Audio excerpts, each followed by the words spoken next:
Hello, everyone, and welcome to another episode of the Founders and Leaders series. Today, I'm delighted to be joined by Tanika McLeod, who is the co-founder and managing director of OneCliq.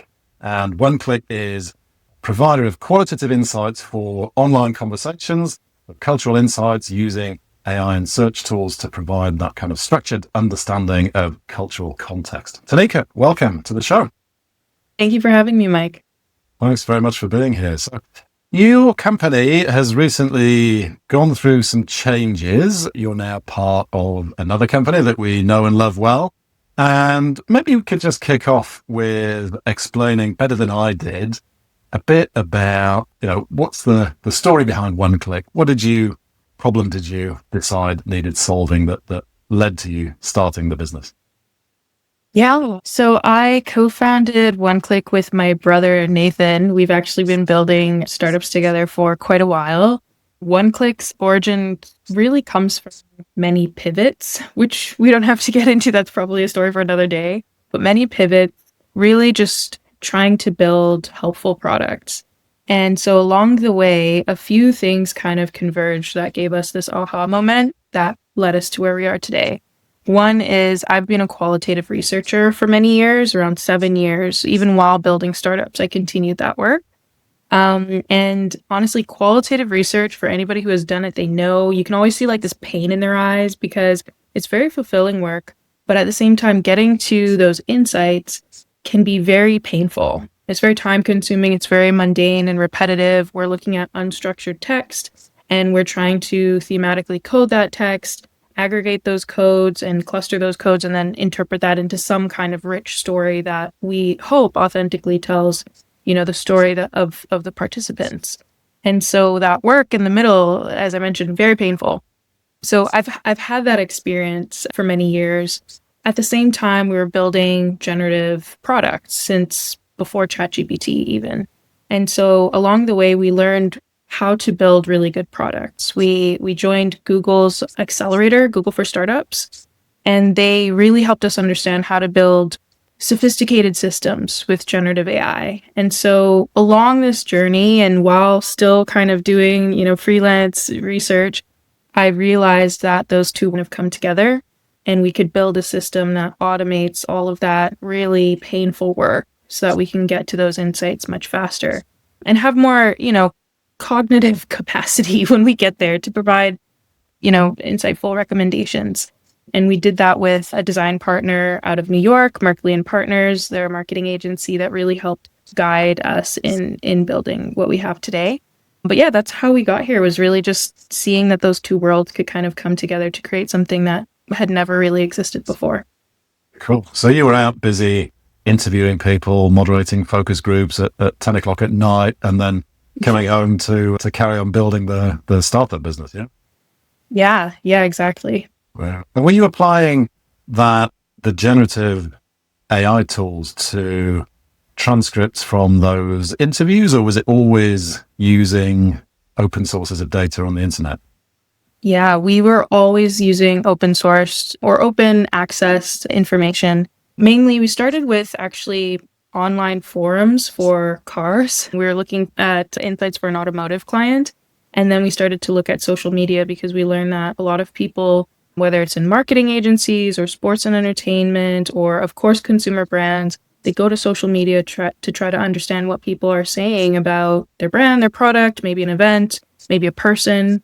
And it's a similarly mundane and tedious experience where they're just manually pulling those conversations. They'll pull them into a Word doc. They'll try to analyze them, maybe try to thematically code them and summarize what they're saying.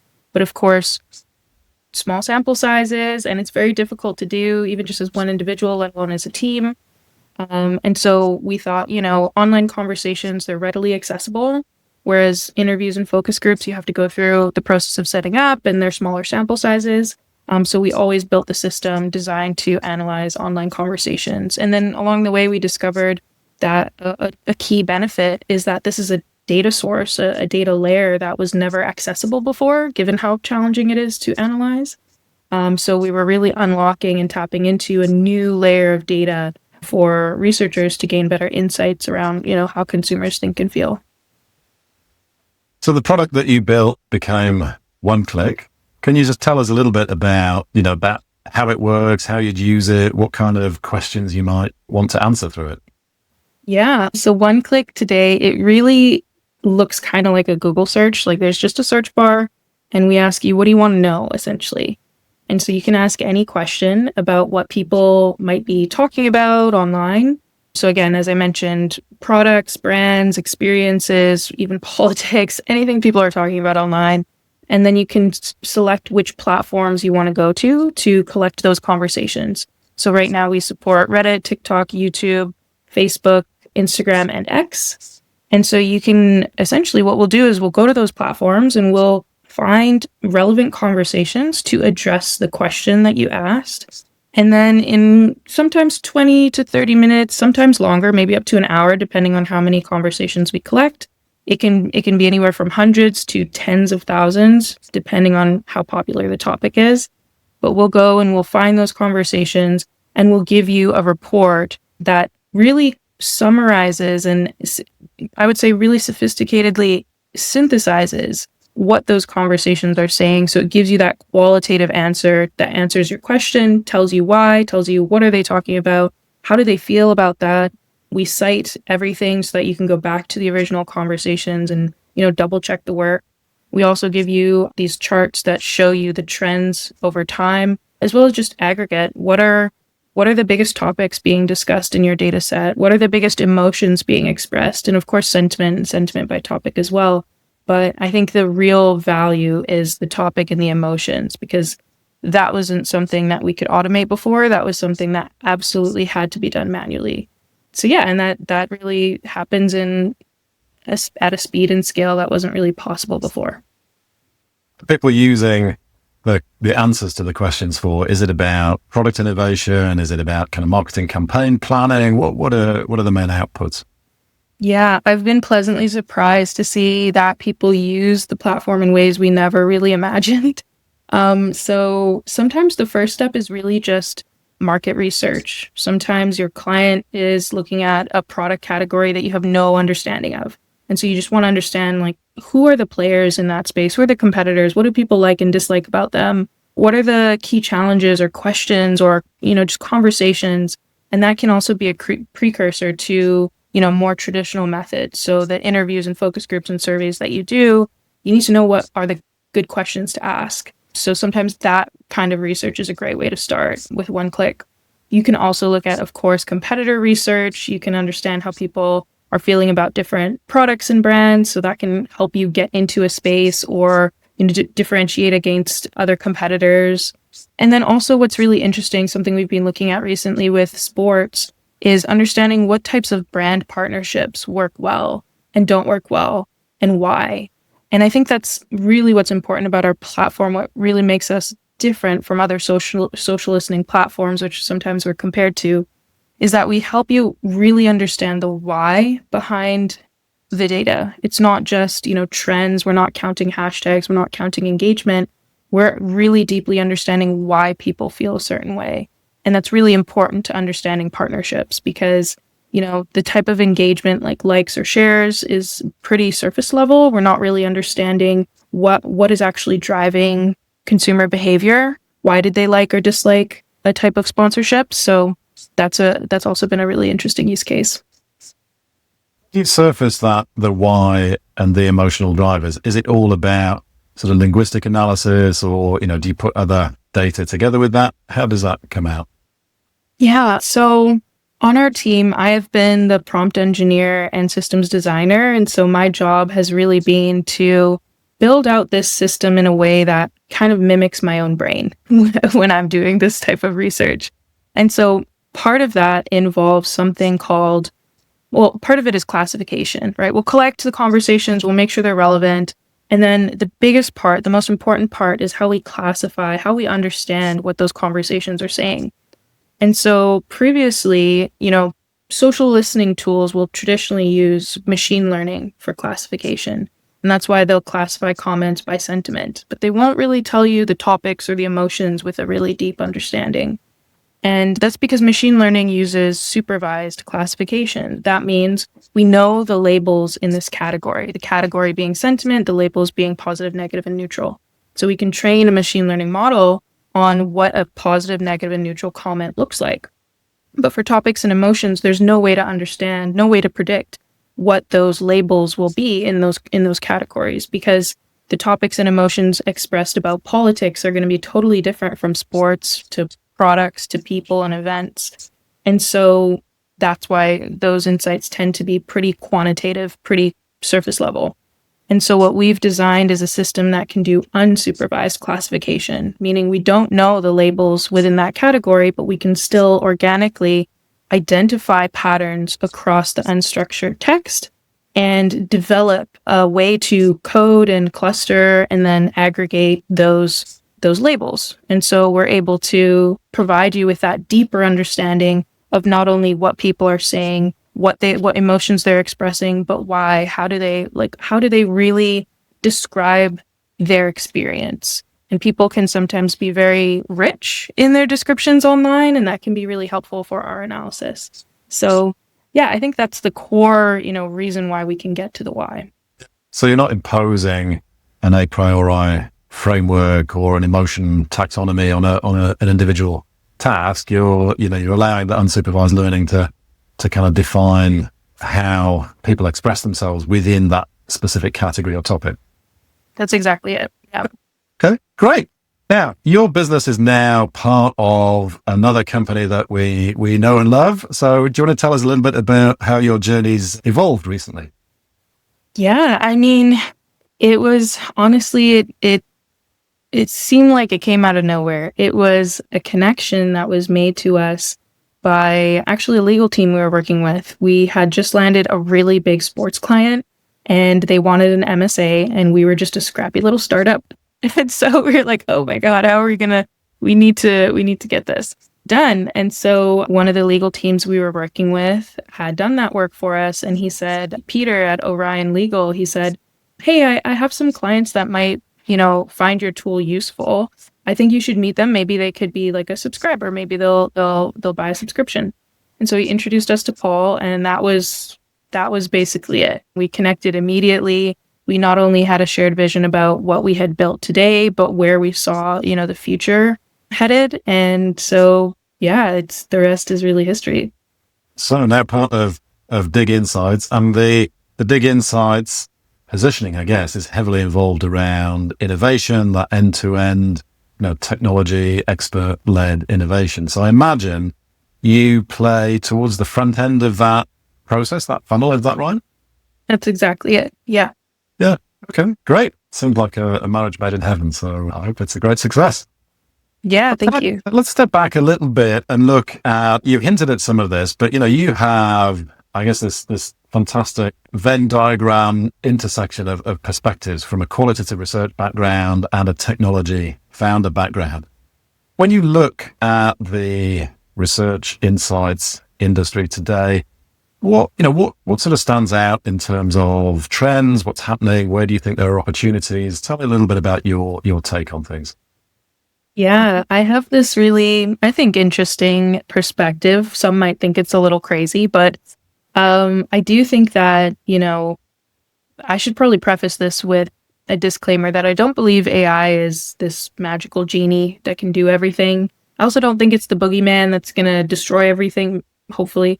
But I think there's probably some kind of middle space where AI is really a tool. It's a new tool.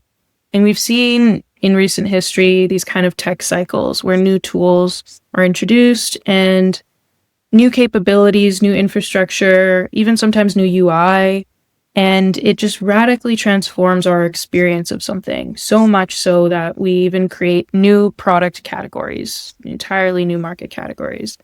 And so I think that we are experiencing that kind of cycle today, and I think that it will transform the way that we do research, the way that we come to strategic insights, the way that we make recommendations and innovate from a research perspective, which I'm really excited about. And I think the fundamental difference between the way we do research today and the way that we will do research tomorrow is today we manually do all of the steps involved in the research. And a lot of those steps are sometimes low impact, just kind of grunt work. We're just trying to like manage the data to get to the insights and the recommendations. And the managing the data part is the stuff that we don't tend to love to do, but we have to do. It's not usually stuff we're best at. We tend to be best at the high impact creative strategic work. So I think where we're going is, instead of manually doing that low impact kind of grunt work, we will get to a place where we can orchestrate research. So a lot of that grunt work is kind of handled. Bless you. No problem.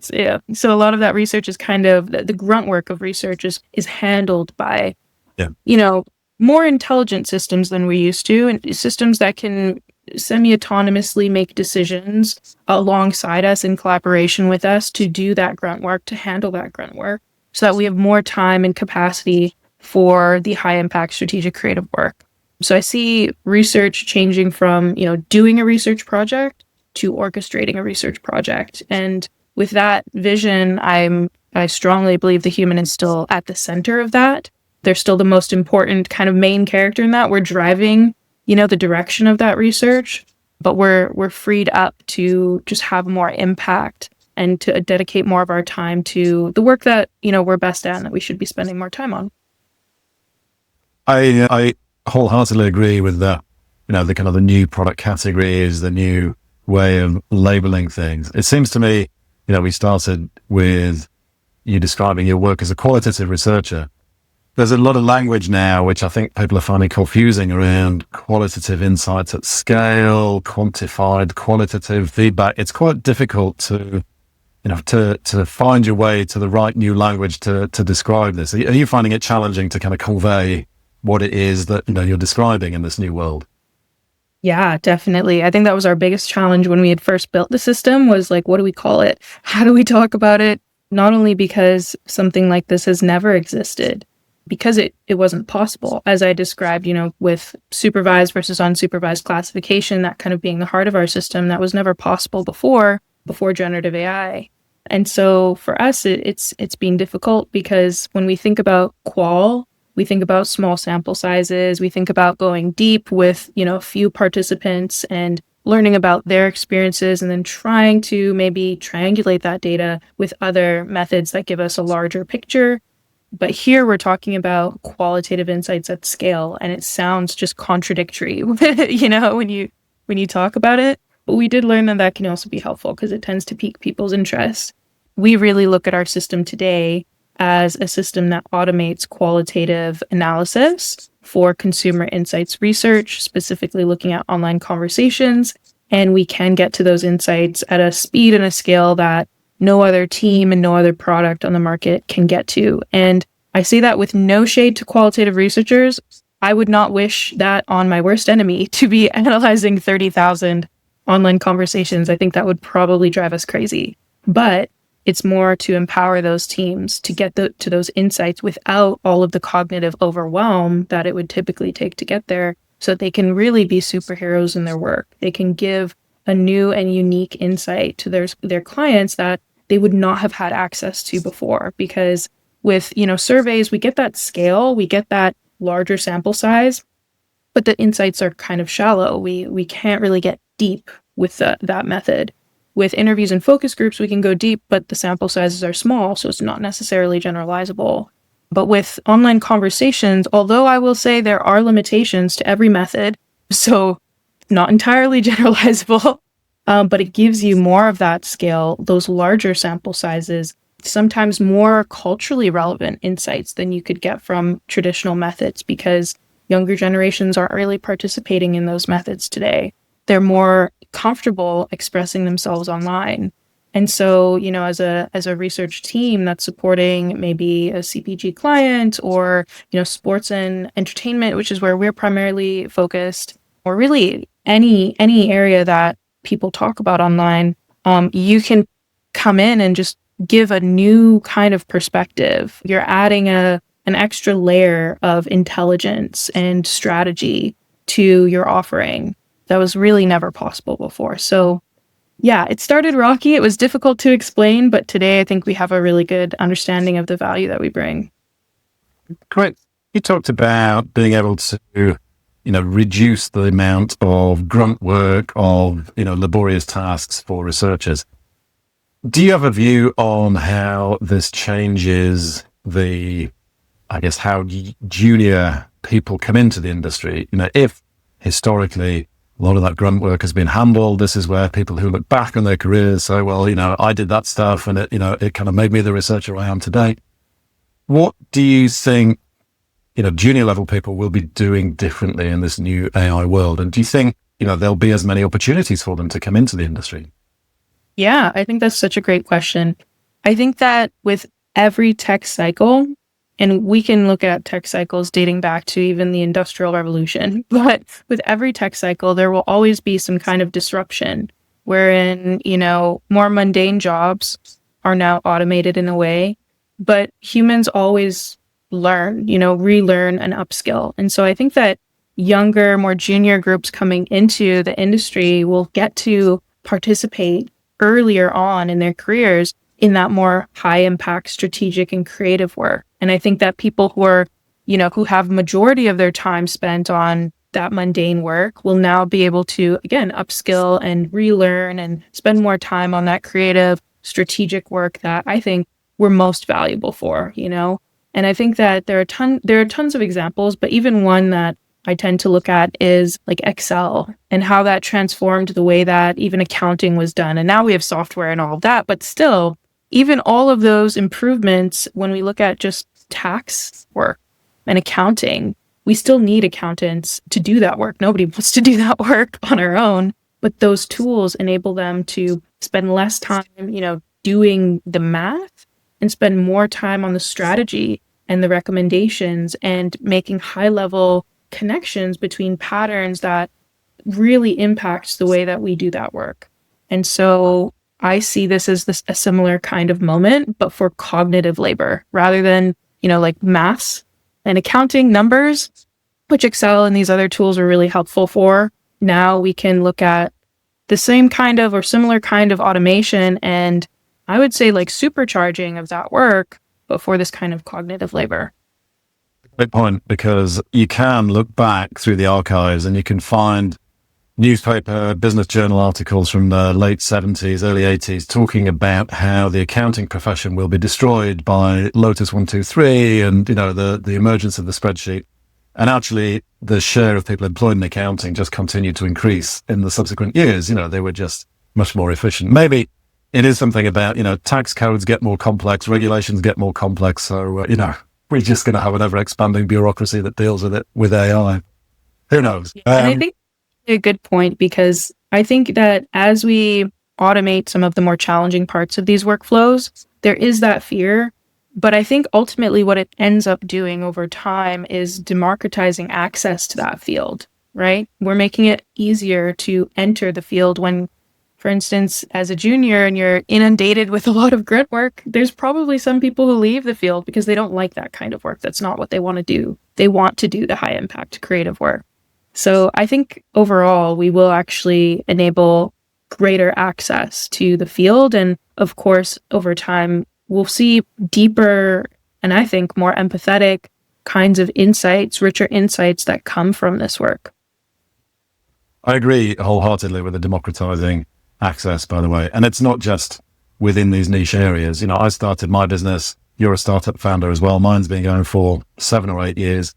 There are things that I've been able to do that even 5 years previously, I wouldn't have been able to do. So open source website builders like WordPress, API marketplaces like Zapier, connecting tools together, those types of things mean as one person, you can do so much more. And I think, hopefully for researchers and startup founders, AI is going to be doing the same thing. It'll turbocharge people to be able to do more stuff with more different types of knowledge.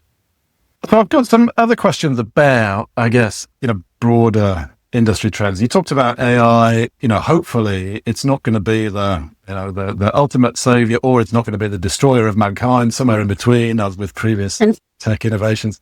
What are some of the, are there things that you see as being overhyped as trends related to AI? Maybe, either specific to the research and insights area or more broadly? What are the things that you think are being overdone? Yeah, I think in the insights area specifically, the idea that AI will totally replace human beings in this, I think, is an overstatement. But I understand the concern. I definitely do. And I think it's related to some of the other overhyped kind of areas of AI that we can get into. But yeah, I think this research fundamentally requires a human being at the center of it. I think that something that is very unique to human beings and very important to our work is taste. And I don't think that these systems have developed a way of learning taste. You know, they're designed to give us back a kind of average of what we might expect in any context, whether it's language or video or image. And that average is not necessarily attuned to taste. I think taste is something that is even hard for us to describe. It's something personal. It's something unique to each person and teams and organizations.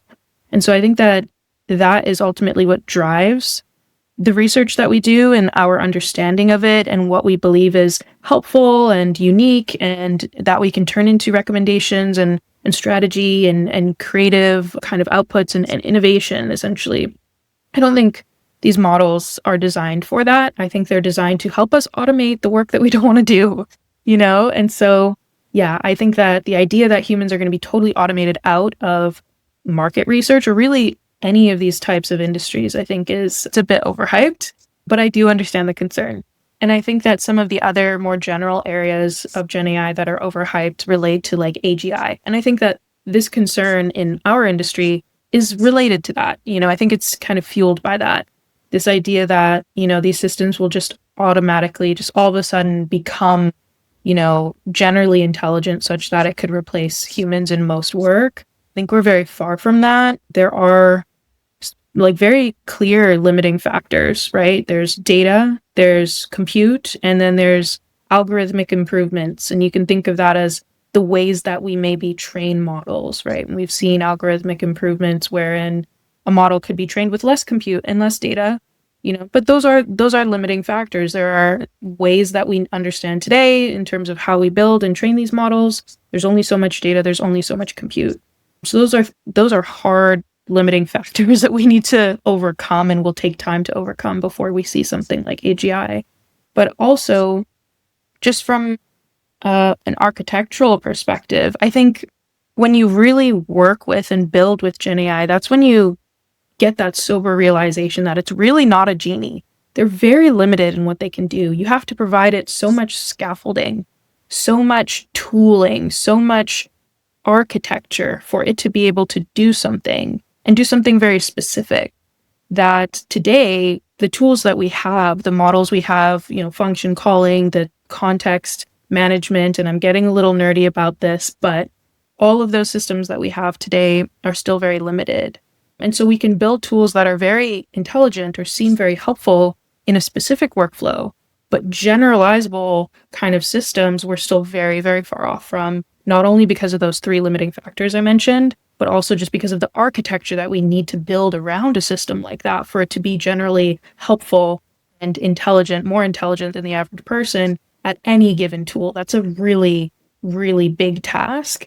And I think we tend to underestimate, you know, how amazing human beings are for being able to just do this. We kind of, we take for granted how uniquely incredible humans are at being able to just do all of the different things that we can do. And it's very difficult to replicate that in a computer system today. Yeah, I feel somewhat reassured. I veer between the optimistic scenario and feeling anxious, you know, reading about super intelligence and listening to, you know, people like Mo Gawdat talk about, you know, the kind of the rise of the machines. So it's great to hear. I agree with you. The quote that always sticks in my mind is soon after GPT-4 was released and Sam Altman, OpenAI CEO, he said, you know, you think it's great, but actually the more you use it, the less impressive it feels. And it's, you know, it sounds like your experience of actually getting really in the weeds, building around these things, you know, you start to get a much more textured sense of the limitations than the sort of generic hype you might read in the press. Absolutely, yeah. Yeah, good. Okay, so tell us a little bit about, you know, what have you learned in building OneCliq? What have been some of the big, you know, sort of personal milestones in leading a startup? Yeah, what have I learned in some of the personal milestones? I think one of the things I've learned in my years of building startups, even, the work we did prior to OneCliq, was that your most important job as a founder is to build a product people want. And that applies to tech, that applies to services and products and other types of offerings. You need to offer something that people genuinely want and that gives real value. And I think real value can sometimes be a bit of a challenge to identify. What does that really mean? And so for years, that dream, something that really helped people. And so, one of my biggest accomplishments is actually finally learning what it feels, find and build real value. And the difference is clear when you find it. It's murky when you're not quite there. But for us, for instance, when we started showing people what we had built, when we finally started showing them, and I mean, we had only built this just over a year ago for the first time. So I say that because we took a long time building before we ever started showing people. We had a few early adopters who helped us build along the way. It's really important to test your offering. But when we started to really go to market with it, people were losing their minds. We'd show them what it does and they were losing their minds on Zoom, And that was when we realized, oh, yeah, we built something really interesting here. So, yeah, I would say just be hyper fixated on building value. And for the people that you want to serve, make sure that they're in the loop on how you build that and how you deliver that. And I know I'm speaking kind of high level. We could talk for hours on the specifics. And I do tend to actually speak at local universities about this to some of their graduate courses. It's the most important job. You need to be hyper fixated on that. And then I think, the greatest accomplishment will be when you finally discover, that real value and you see that kind of look on people's faces when they see it as well. Interesting that you don't know quite what it looks like until you find it. But once you do, it's obvious, when you see that kind of value when it lands with people. Yeah. Okay. And I don't know if you're feeling brave. Can you share, maybe a mistake that you've learned from, or some of the lessons that you feel you've learned along the way in building the business? I mean, I could share tons. That's also a several-hour conversation. I think the most painful mistake. All of the missteps are painful. And I should actually preface this by saying, as a founder, when you're starting a company, and especially in tech, and especially with a generative product, this is an area that you're discovering as you go. There's no template that you can follow. It's very different from building regular software. Building generative products especially is very different from building regular software. So part of the job is making mistakes. You have to take missteps in order to find the right path. That's just normal. You have to really, it's like, and I say this all the time about startups, it's like running through a maze that just has no light. And your job is to get through it as fast as you can. So initially you're running at top speed until you smash into a wall, and then you pick yourself up and you run again in a different direction until you smash into a wall, and you repeat that. What I'm describing here is a learning cycle, right? You have to take missteps, learn, adapt your behavior, and then execute again until you take another misstep. The fear of a misstep is worse than a misstep itself. Like, you just need to commit to a decision. Don't get held up on the idea of failure or the fear of failure. So with all of that said, I think the most painful mistake or misstep we've ever taken was in our very early days. We didn't really know how to speak to our customers properly, to learn about them, about their life, and then what I'm talking about is customer discovery, of course. Learning about their habits, their workflows, their challenges in that workflow. What are the goals they're trying to accomplish and the barriers that prevent them from accomplishing that goal? How much time do they spend? What is their life like without you today? Understanding all of those details. What do they believe? What are their personality characteristics, right? Where do they go to find new tools? What tools are they using? All of these kinds of questions are important for you to understand their current worldview, so that you can design something that fits into that worldview. Because initially we had built a product, this is many, many years ago, but minute skill is a whole other conversation. Maybe one day we can have another to get into. But we had built a product that didn't quite satisfy the most urgent needs of our customers. And so we built a product we couldn't sell. And we had spent a lot of time and resources doing that because we didn't really know how to talk to our clients properly. We would ask for validation. What do you think about this? Do you like this? And people will say yes. They will even lie to you without knowing that they're lying to you, or just because they don't want to hurt your feelings. And so those are the wrong kinds of questions to ask. So we built a product we couldn't sell. We had run out of funds. This was actually when we pivoted towards generative AI, but we had to have a really tough conversation with our team. This was 3 years ago, around this time of year, actually, letting them know that we had run out of funds. We could no longer pay our team. We had built a product we couldn't sell, and we were going to basically restart from scratch in a totally new direction using this technology that pretty much nobody's heard of. And that was a really difficult conversation to have with our team. But that painful moment also produced this incredible bond because our team stayed on and they were committed to the vision that we had at that time, which was super early. I mean, we're talking about GPT-3. It was like the dumbest model I've ever interacted with. And there were like the text Da Vinci models as well at the time. But it was this early vision that this technology would evolve into something more. Myself and Nathan, we're Marvel fans, so the language we kind of used was like something like Jarvis, Iron Man's Jarvis. Like, this technology seems dumb now, but it will evolve into something more. And so even though there was no evidence of that until ChatGPT, of course, our team decided to stick around in that really dark moment when there was really no hope for us. And we built a new product, our first generative product, in like 6 weeks. That was not the product that we have today. We ended up going to market, made some money, discovered it wasn't the right fit for a number of reasons. And then we just continued to pivot and learn and adapt our behavior. And so, yeah, I think that it was a painful moment. It was probably the biggest mistake we've made, but it led to one of the biggest discoveries we made and really deep bonds on our team that continue to this day. That team is at Dig. And so, yeah, I'd say just don't be afraid of those missteps. They're totally normal and part of the journey.